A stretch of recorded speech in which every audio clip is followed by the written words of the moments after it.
Hello. It's Sheila, and welcome to Upskilling After 40.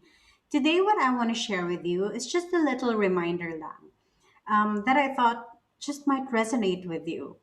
Because I was at an event yesterday, and someone spoke about this on stage, and I thought it's worth sharing the good news. Well, it's not really news, pero, yung little nuggets of wisdom ba? Sabi kasi, when we start working, people will usually pay us for what we do. Ito yung mga skills natin, yung hands-on, lahat ng trabaho, ganon. Pero as we gain experience, people will eventually pay us for what we know.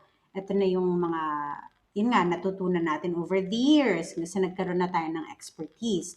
But eventually, it's more than what we do or what we know. Kasi people will actually start paying us for who we are na. So dito na pumapasok yung reputation natin. And that's our personal brand. That's why it's so important to build and protect our brand. Kasi kahit hindi tayo mga celebrities, meron pa rin tayo mga personal brand na kailangan protektahan. Kasi that is how others see us as a person, as a professional, and that's how we are trusted, and that's also how we grow professionally. As an older professional, I know many of us think na baka hindi na importante mag-aral ng new skills or to explore new technology. Pero let me tell you, mas kailangan natin to ngayon more than ever. Kasi we need this to stay relevant in today's super fast modern world.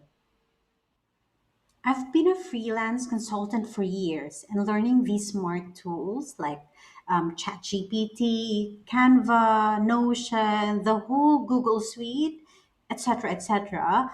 Um, it has not only helped me become more efficient at work, pero nakatulong din to sa pagmamanage ko ng household kasi it helps me with my time management eh.